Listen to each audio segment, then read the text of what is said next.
오늘은 2022년 9월 23일 금요일, 말씀이 우리와 함께 사무엘하 3장 27절에서 39절, 27절에서 30절. 아브넬이 헤브론으로 돌아오매 요압이 더불어 조용히 말하려는 듯이 그를 데리고 성문 안으로 들어가서 거기서 배를 찔러 죽이니 이는 자기의 동생 아사헬의 피로 말미암음이더라. 그 후에 다윗이 듣고 이르되 넬의 아들 아브넬의 피에 대하여 나와 내 나라는 여호와 앞에 영원히 무죄하니 그 죄가 요압의 머리와 그의 아버지의 온 집으로 돌아갈지어다. 또 요압의 집에서 백탁병자나 나병 환자나 지팡이를 의지하는 자나 칼에 죽는 자나 양식이 떨어진 자가 끊어지지 아니할지로다 하니라. 요압과 그의 동생 아비새가 아브넬을 죽인 것은 그가 기브온 전쟁에서 자기 동생 아사헬을 죽인 까닭이었더라. 헤브론을 떠난 아브넬을 다윗의 군 지휘관 요압이 부활을 시켜 다시 헤브론으로 데려옵니다. 그리고 죽입니다. 요압의 동생 아사헬의 원수를 갚은 것입니다. 요압은 동생의 죽음을 잊은 적이 없습니다. 언젠간 때가 오면 아브넬을 죽이고자 했고 마침내 동생의 죽음을 복수한 것입니다.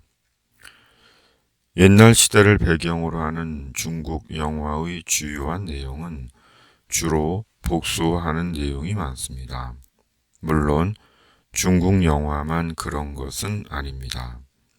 복수는 영화의 주요한 소재 같습니다. 마치 사람의 본성을 영화를 통해 보여주는 것 같습니다. 사람에게는 복수심이 있습니다.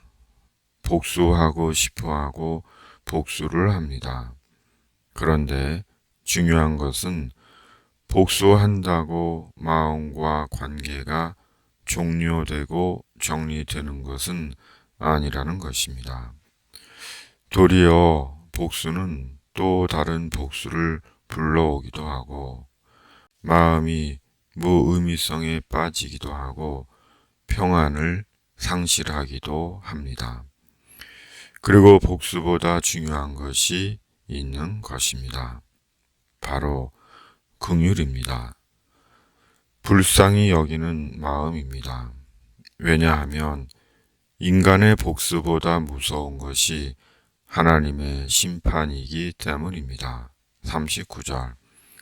여호와는 악행한 자에게 그 악한 대로 갚으실지로다. 히브리 기자는 말씀합니다. 히브리서 10장 30절 31절. 원수 갚는 것이 내게 있으니 내가 갚으리라 하시고 또 다시 주께서 그의 백성을 심판하리라 말씀하신 것을 우리가 아노니 살아계신 하나님의 손에 빠져 들어가는 것이 무서울진저. 주님은 말씀하십니다. 긍휼히 여기는 자는 복이 있나니 그들이 긍휼히 여김을 받을 것이며 마태복음 5장 7절.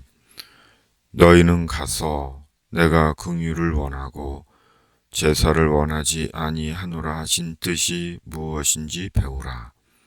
나는 의인을 부르러 온 것이 아니요 죄인을 부르러 왔노라 하시니라. 마태복음 9장 13절. 화 있을진저 외식하는 서기관들과 바리새인들이여, 너희가 박하와 회향과 근체의 11조는 들이되 율법의 더 중한 바 정의와 긍휼과 믿음은 버렸도다. 그러나 이것도 행하고 저것도 버리지 말아야 할지니라. 마태복음 23장 23절. 야고보서 2장 13절. 긍휼을 행하지 아니하는 자에게는 긍휼 없는 심판이 있으리라. 긍휼은 심판을 이기고 자랑하느니라. 아멘. 하나님께서 우리에게 원하시는 것은 긍휼입니다.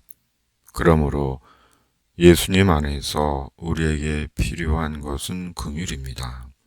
왜냐하면 하나님의 심판은 영원한 심판이기 때문입니다. 지옥의 판결은 영원한 것이기 때문입니다. 그러므로 긍휼히 여겨야 합니다. 여전히 예수님 밖에 있는 자들, 그리스도 밖에서 악을 행하는 자들, 돈과 세상과 인기와 권력이 전부인 것처럼 여기고 살아가고 있는 자들, 예수님을 팔아 호사를 누리는 자들, 교회로 자기 부를 쌓고 자기 이득을 취하는 자들, 사이비와 이당과 무당과 점쟁이에게 속고 있는 자들, 그 영혼들을 긍휼히 여겨야 합니다. 우리가 긍휼히 여길 때 하나님께서 행하십니다. 긍휼은 우리의 것이고 심판은 하나님의 일입니다. 주님께서 성령으로 긍휼의 마음을 주시기를 기도합니다. 아멘. 주님, 저희에게 성령으로 긍휼의 마음을 주시옵소서. 이 나라를 긍휼히 여겨주시고 이 땅의 교회들을 긍휼히 여겨 주시옵소서. 주님의 이름으로 아멘. 집에 있는 교회, 매일 묵상의 집.